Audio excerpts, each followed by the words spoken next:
Bonjour, je m'appelle Fernand, et bienvenue dans une autre histoire captivante sur notre chaîne. Aujourd'hui, nous nous penchons sur un cas choquant d'amour interdit, de trahison et de meurtre au sein du lien le plus sacré, la famille. Le père Peter Halstead était un homme de foi, un prêtre respecté de la paisible ville de Maplewood, dans l'Ohio. Connu pour son comportement doux et son dévouement à l'Église, le père Peter dirigeait les messes du dimanche, baptisait des enfants et conseillait les paroissiens en difficulté, tout en cachant un secret si sombre qu'il finirait par conduire à un bain de sang. Par une froide matinée de novembre 2017, le service de police de Maplewood a reçu une information anonyme. Le corps d'un homme avait été retrouvé dans une petite maison à la périphérie de la ville. Lorsque les policiers sont arrivés, ils ont découvert la victime allongée sur le sol de la cuisine dans une mare de sang. La victime était Michael Halstead, le frère cadet de Peter. La cause du décès, de multiples coups de couteau à la poitrine et au cou. C'était le genre de crime auquel personne ne s'attendait dans une ville comme Maplewood, où rien ne se passait jamais. Mais au fil de l'enquête, il est devenu évident qu'il ne s'agissait pas d'un meurtre ordinaire. Sous la surface pieuse de la vie du père Peter se cachait une relation choquante et interdite avec l'homme qui gisait mort devant eux, son propre frère. En décortiquant les différentes couches de ce crime horrible, les détectives ont découvert une liaison sordide qui avait échappé à tout contrôle, une liaison qui avait fait un mort et une communauté brisée. C'est l'histoire tragique de la façon dont l'amour interdit entre deux frères, l'un lié par la foi, l'autre par le désir, est devenu mortel. Le père Peter Halstead était l'incarnation même du dévouement, un homme qui avait consacré sa vie à l'Église dans l'espoir d'échapper aux fantômes de son passé. Enfant, Peter était calme, introspectif, le genre d'enfant qui recherchait toujours l'ordre et un but dans un monde chaotique. L'Église lui a donné une structure, une base solide à laquelle s'accrocher après la mort de ses parents dans un accident de voiture qui l'a laissé à la dérive, lui et son jeune frère, Michael. Michael, en revanche, était différent. Sauvage, impulsif et en quête désespérée d'attention, il avait soif de connexion et de validation. Là où Peter cherchait du réconfort dans la foi, Michael le trouvait dans l'intensité des relations humaines. En grandissant, les frères se sont éloignés, leurs chemins divergeant vers des mondes qui semblaient incompatibles. La vie de prêtre de Peter le maintenait dans une routine stricte de devoirs religieux, tandis que Michael passait d'un emploi à l'autre, vivant à la limite de la stabilité. Mais sous la surface, les frères étaient liés par quelque chose de bien plus complexe que la rivalité fraternelle. Le besoin de proximité émotionnelle de Michael et le désir silencieux de connexion de Peter créaient un mélange dangereux qui couvait depuis des années dans l'ombre de la culpabilité et du refoulement. C'est Michael qui, des années plus tard, allait revenir dans la vie de Peter, l'entraînant dans une relation que Peter ne pouvait ni renier ni concilier avec ses vœux. Les motivations de Peter pour cette liaison étaient aussi perverses que tragiques. L'isolement émotionnel qu'il ressentait dans la prêtrise l'avait rendu vulnérable, et lorsque Michael réapparut, Peter se retrouva incapable de résister. Son frère lui offrit quelque chose dont il s'était refusé pendant des années, l'intimité.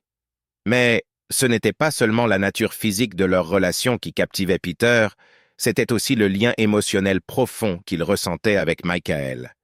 Pour Peter, c'était la seule forme d'amour qu'il croyait pouvoir éprouver un jour, un amour enveloppé de honte et de secret. Michael, quant à lui, s'épanouissait dans l'intensité de leur lien interdit. Il avait toujours été le plus émotif des deux, et la liaison avec son frère lui donnait un sentiment de pouvoir sur celui qui lui avait toujours semblé hors de portée.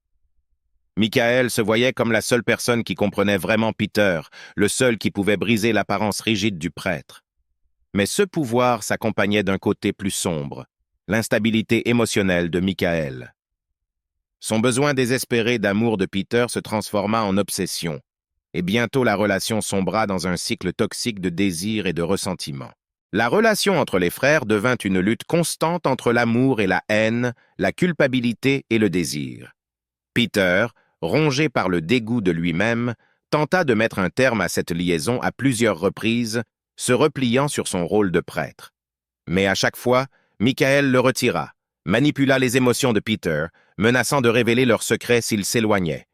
Pour Michael, cette liaison était tout, sa seule forme de contrôle dans une vie qui, autrement, en aurait découlé. Alors que Peter s'enfonçait de plus en plus dans la culpabilité, la tension entre les frères s'intensifia. Michael commença à boire davantage, se présentant au chalet de Peter sans prévenir, exigeant de le voir, l'entraînant encore plus dans les sables mouvants émotionnels. Peter essaya de rester calme, de garder son sang-froid alors que le poids de sa double vie pesait sur lui. Mais chaque jour qui passait, il sentait les murs se refermer sur lui. Pour Peter, l'Église avait été autrefois son sanctuaire. Elle était devenue une prison dont Michael détenait les clés. Coincé entre sa foi et son amour interdit, l'esprit de Peter commença à se fracturer. Il savait que leur relation était intenable, une bombe à retardement, mais il ne pouvait pas se défaire du seul amour qu'il ait jamais connu. Et Michael, dans son désespoir de garder Peter près de lui, devint plus erratique, plus dangereux. Les frères étaient enfermés dans une danse mortelle, à la fois réticents et incapables de rompre le lien qui les unissait depuis l'enfance. Mais ce lien, forgé dans les feux du secret et du désir, finirait par les détruire tous les deux. Alors que la tension émotionnelle entre les frères atteignait son paroxysme, leur liaison devint plus qu'un sombre secret. Elle alimenta quelque chose de bien plus mortel. Le début de leur liaison fut aussi subtil qu'inévitable. C'était début 2015, lorsque Michael revint pour la première fois à Maplewood, dans l'Ohio. Il vivait à Chicago, passant d'un emploi à l'autre, et lorsque sa dernière relation s'effondra, il se retrouva sans autre endroit où aller. Il appela Peter, et malgré les années de distance qui les séparaient, Peter lui proposa immédiatement un endroit où loger. Après tout, ils étaient frères, de sang. Michael arriva au presbytère de Saint-Antoine tard un soir pluvieux, les vêtements trempés, les yeux creux. Peter l'accueillit à bras ouverts, reconnaissant de le voir mais aussi méfiant à l'égard du bagage émotionnel que Michael portait. Au début, cela semblait innocent. Michael était le frère cadet qui s'était égaré, et Peter, le prêtre, lui tendait la main pour le sauver. Mais sous cette surface se cachait une tension qu'ils ressentaient tous les deux, mais qu'ils ne reconnaissaient pas, quelque chose qui couvait depuis toujours entre eux, un lien tacite qui était, jusqu'à présent, resté enfoui. Les premières semaines se passèrent sans incident. Peter offrit à Michael une chambre libre au presbytère, loin des regards des paroissiens, et Michael resta discret, aidant aux tâches de l'Église et s'intégrant peu à peu dans la communauté. Mais le soir, une fois la messe terminée et le calme revenu dans la ville, les deux s'asseyaient ensemble, discutaient pendant des heures, se remémorant leur enfance. Ces longues conversations devinrent une bouée de sauvetage pour tous les deux. Peter, prisonnier de ses obligations sacerdotales, trouva du réconfort dans l'esprit libre de Michael. Michael, à la dérive et solitaire, trouva du réconfort dans la stabilité de Peter. Le changement de relation s'est produit par une nuit froide de janvier 2016, pendant une tempête de neige qui s'était abattue sur Maplewood. Le presbytère était silencieux, le seul bruit étant celui du vent qui hurlait dehors. Peter avait bu du vin, un plaisir rare pour lui, et Michael, comme d'habitude, était avec lui. La conversation, ce soir-là, a viré au domaine personnel. Michael a parlé de l'échec de ses relations, de la solitude qui le rongeait. Il s'est effondré, les larmes coulèrent sur son visage, et Peter, toujours le frère aîné, s'est tendu la main pour le réconforter. Ce simple geste, un contact, une main sur l'épaule, a tout changé. Cela commença comme un réconfort, mais quelque chose de plus sombre se mit bientôt à s'agiter entre eux. Peter hésita, sa main s'attardant plus longtemps qu'elle n'aurait dû. Et Michael, sentant le moment, se pencha vers le contact de son frère. Le silence entre eux devint épais, lourd de désirs inexprimés. À cet instant, des années de répression refirent surface, et sans mots, ils franchirent une ligne qui allait changer leur vie pour toujours. Ce qui avait commencé comme une simple nuit de faiblesse devint bientôt un événement régulier. Michael se glissait dans la chambre de Peter tard dans la nuit, bien après que le presbytère ait été plongé dans la nuit. Leur rencontre était clandestine, cachée derrière des portes closes et des couches de honte.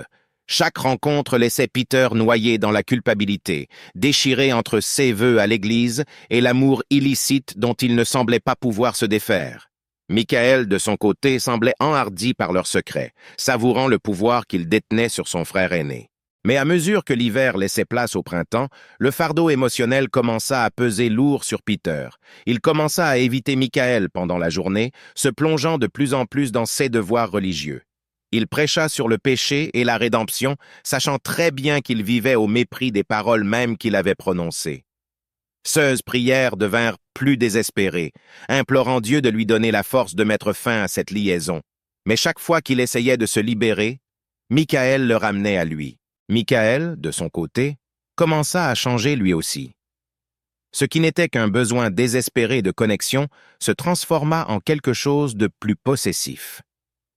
Il devint erratique, se présentant à la porte de Peter sans prévenir, exigeant son attention. Plus Peter essayait de prendre ses distances, plus Michaël devenait instable.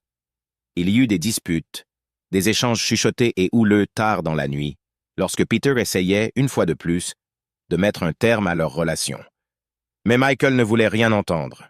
Il menaça de révéler leur secret si Peter osait s'éloigner. La tension entre eux s'est intensifiée tout au long de l'année 2016. Pierre, étouffé sous le poids de sa culpabilité, s'est tourné vers l'Église pour obtenir des conseils, même s'il n'a jamais pu confesser toute la vérité. Il s'est immergé dans son rôle de prêtre, devenant plus pieux, plus dévot, comme s'il pouvait prier pour effacer les péchés qui le définissaient désormais. Mais rien de tout cela n'a fonctionné. La présence de Michel dans sa vie était un rappel constant de ses transgressions. À l'automne 2017, la tension était devenue insupportable. Le comportement de Michael devenait plus erratique, son obsession pour Peter devenant dangereuse. Il commença à boire beaucoup, se présenta ivre aux offices religieux, embarrassant Peter devant les paroissiens. Peter, à son tour, devint plus renfermé, évitant autant que possible tout contact avec son frère. Le lien autrefois sacré entre eux était devenu toxique, et ce n'était qu'une question de temps avant qu'il n'explose. Le point de rupture est arrivé dans la nuit du 12 novembre 2017. Michaël avait de nouveau bu, et cette fois, il a fait irruption dans la chambre privée de Peter, l'accusant de l'avoir abandonné, d'avoir choisi l'Église plutôt que leur relation. Peter, las de mois de conflits internes, a essayé de calmer son frère, mais la dispute a rapidement pris une tournure physique. Michaël a poussé Peter contre le mur, criant des accusations, le traitant de lâche. Quelque chose s'est brisé en Peter cette nuit-là. Des années de répression, de culpabilité et de honte ont refait surface.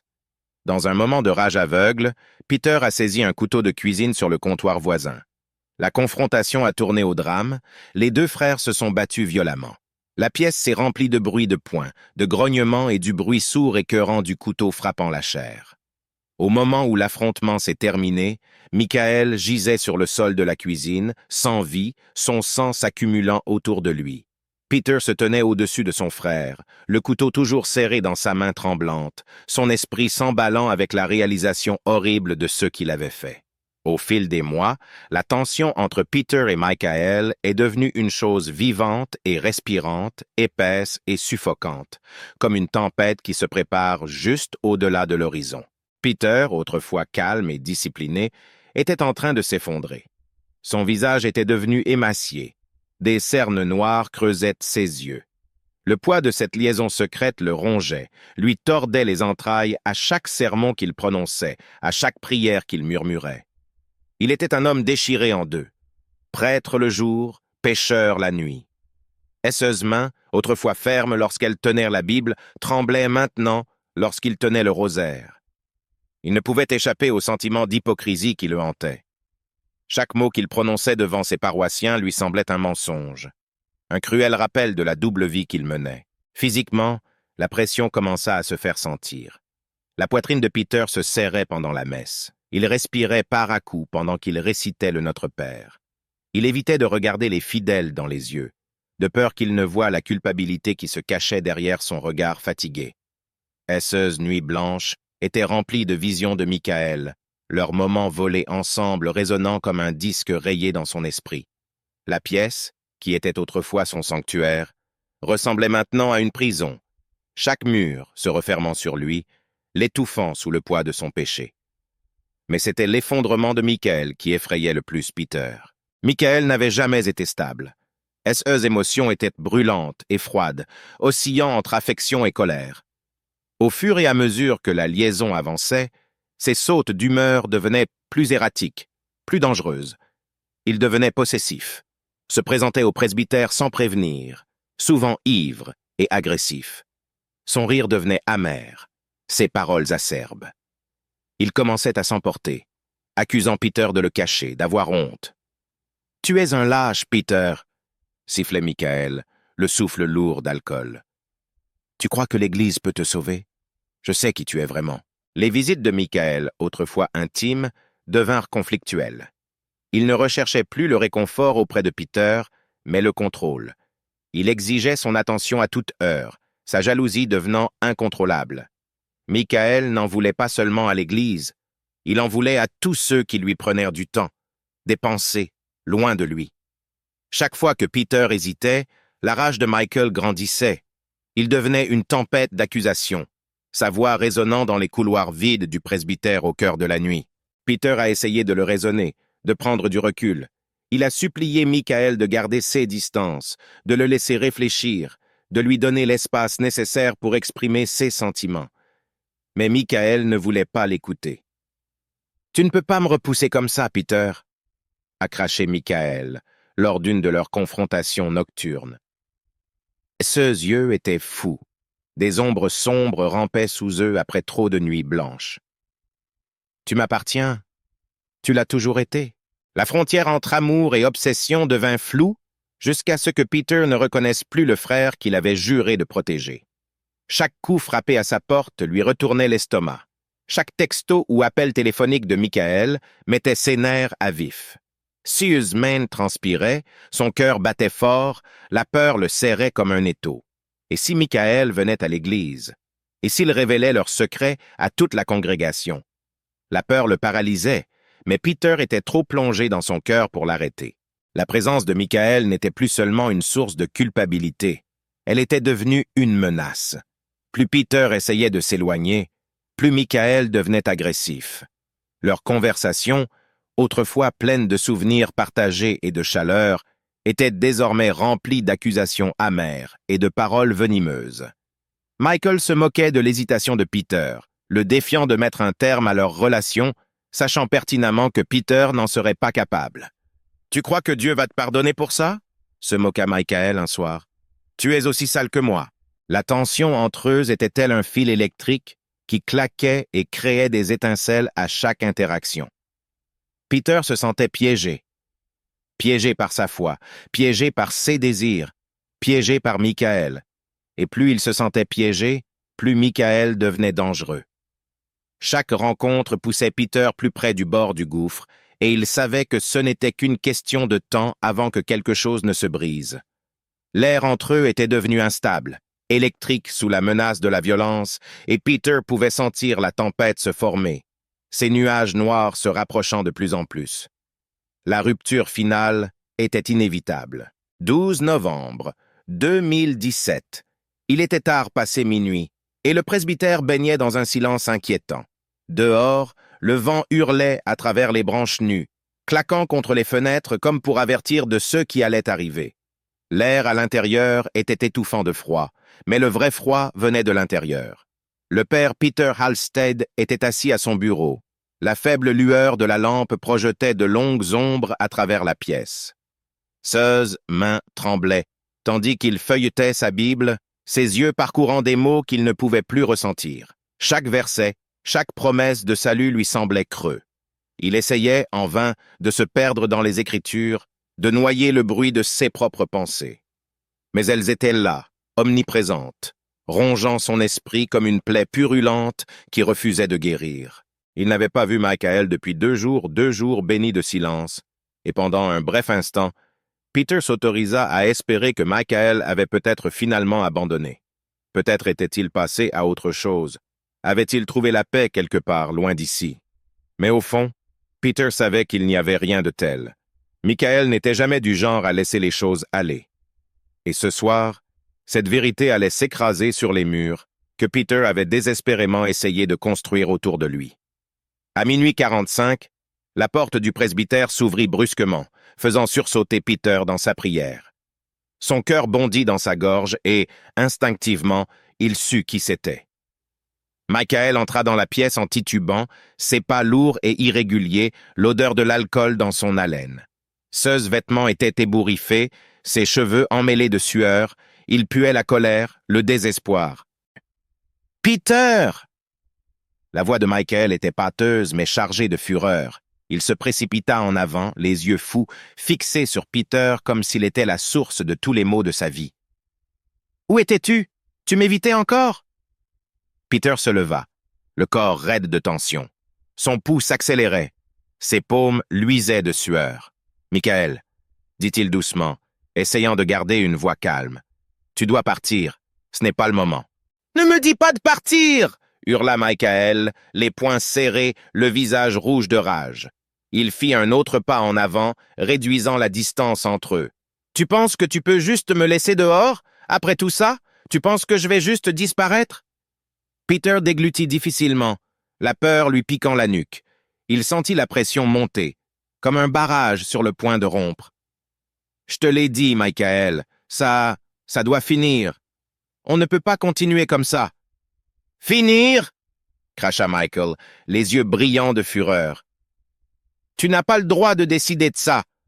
Tu n'as pas le droit de partir et de faire comme si rien de tout ça n'était arrivé. » La poitrine de Peter se serra alors qu'il sentait les murs se refermer sur lui. Sa voix se brisa sous le poids de sa culpabilité. « Nous nous détruisons l'un l'autre, Michael. Ce n'est pas de l'amour, c'est du tourment. » Le visage de Michael se tordit en un ricanement. Ses lèvres se retroussèrent en quelque chose de laid. Il tituba vers Peter, renversant une chaise au passage. « Tourment? C'est toi qui t'enfuis, Peter. C'est toi le lâche. Tu as toujours été le lâche. » Le mot frappa Peter comme un coup physique, lui coupant le souffle.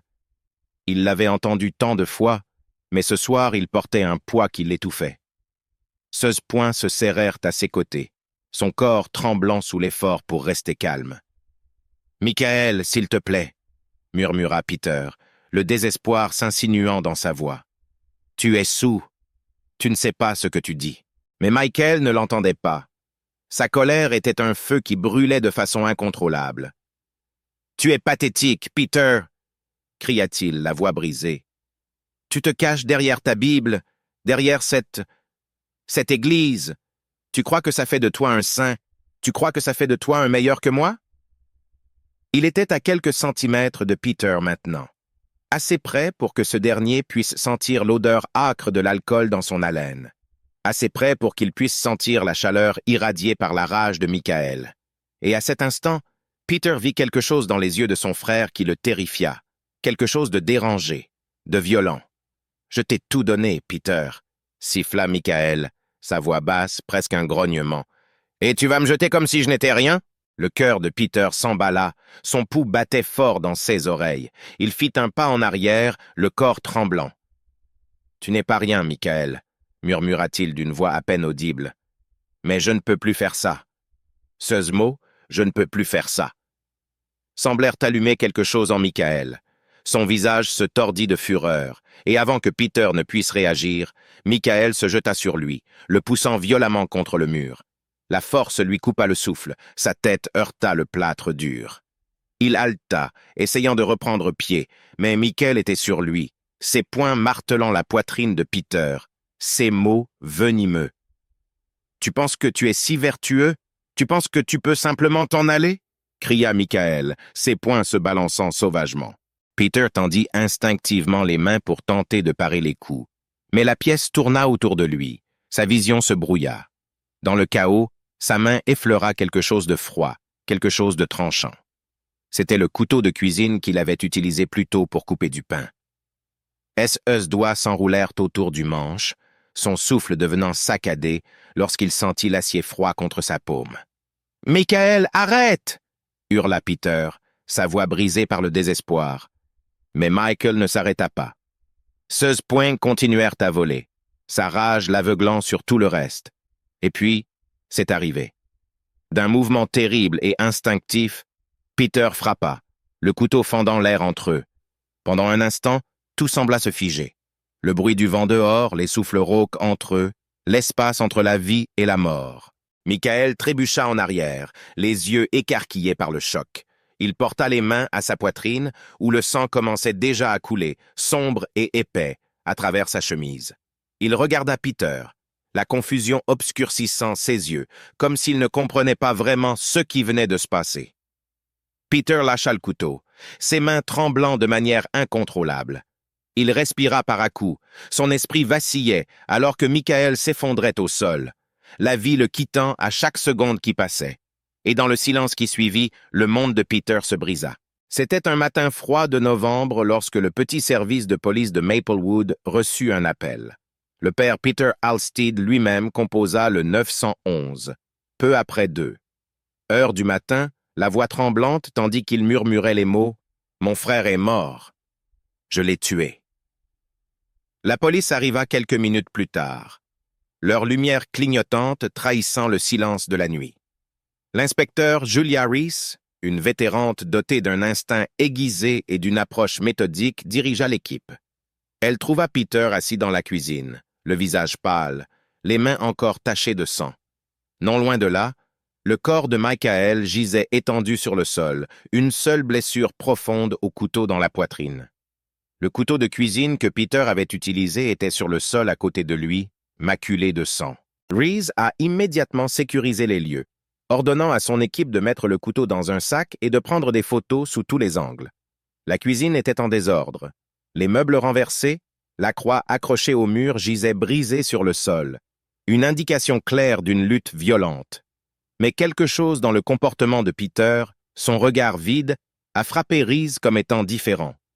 Ce n'était pas un tueur de sang-froid, mais un homme détruit par ses actes.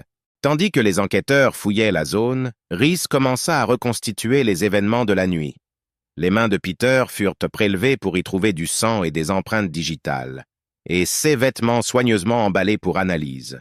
Les éclaboussures de sang sur les murs et le sol racontaient leur histoire, indiquant que Michael faisait face à Peter lorsque le coup fatal avait été porté. Non loin de là, une bouteille de vin vide se trouvait sur le comptoir, suggérant que l'alcool avait pu jouer un rôle dans l'affrontement. Reese interrogea Peter à l'arrière de la voiture de police. Ses aveux furent simples mais dévastateurs. Il avoua sa liaison avec Michael, les disputes en spirale, le sentiment de culpabilité qui l'avait consumé. « Je n'avais pas l'intention de le tuer », répétait Peter d'une voix creuse. À l'aube, l'équipe médico-légale avait rassemblé tous ceux dont elle avait besoin. Le couteau, taché du sang de Michael, portait les empreintes digitales de Peter. Les traces de sang dans la cuisine correspondaient à la version de Peter, qui avait raconté une soudaine et violente explosion de violence. Il n'y avait aucun signe de préméditation ni d'implication de quiconque. L'enquête, rapide et minutieuse, dressa le portrait tragique de frères enfermés dans un amour mortel et interdit. Pour le détective Reese, l'affaire était claire, mais les conséquences émotionnelles allaient laisser une cicatrice durable sur la communauté de Maplewood. Le procès du père Peter Halstead fut rapide mais profondément émouvant. La ville de Maplewood, encore sous le choc de ce crime choquant, regarda avec incrédulité le prêtre autrefois vénéré se tenir devant le tribunal, la tête baissée de honte. Peter a plaidé coupable d'homicide involontaire, une accusation réduite en raison des circonstances du crime, l'altercation violente, les années de troubles émotionnels et ses aveux immédiats. L'accusation a exposé les événements tragiques avec une précision clinique, soulignant la relation toxique et interdite qui s'était instaurée entre les frères. La défense, en revanche, s'est concentrée sur le tourment de Peter, la culpabilité qu'il avait consumée et la nature spontanée de l'acte. Il était clair pour tous qu'il ne s'agissait pas d'un meurtre calculé, mais d'un homme désespéré qui avait dépassé son point de rupture. Lors de la détermination de la peine, la salle d'audience était tendue sous le poids des vies perdues, celle de Michael, à jamais écourtée, et celle de Peter, brisée par sa propre main. Des membres de la famille et d'anciens paroissiens étaient assis dans la galerie, beaucoup avec les larmes aux yeux, luttant pour réconcilier le prêtre bienveillant qu'ils connaissaient avec l'homme brisé qui se trouvait maintenant devant eux. Le juge, sur un ton sombre, a condamné Peter à 12 ans de prison, reconnaissant la complexité émotionnelle de l'affaire, mais soulignant que justice devait être rendue. Lors de la lecture de la sentence, Peter est resté silencieux, le visage inexpressif, bien qu'une larme ait coulé sur sa joue. À l'extérieur de la salle d'audience, Maplewood a dû faire face aux conséquences du crime. La paroisse de Saint Anthony a été fermée indéfiniment, sa communauté autrefois dynamique ayant été fracturée par le scandale. Les paroissiens ont dû faire face à la double douleur de la perte de leurs deux frères, l'un à cause de la mort, l'autre à cause de sa propre culpabilité. En fin de compte, ce n'était pas seulement l'histoire d'un crime, mais celle d'un amour condamné dès le départ, de vies empêtrées dans le secret et d'une foi mise à l'épreuve au-delà de ses limites.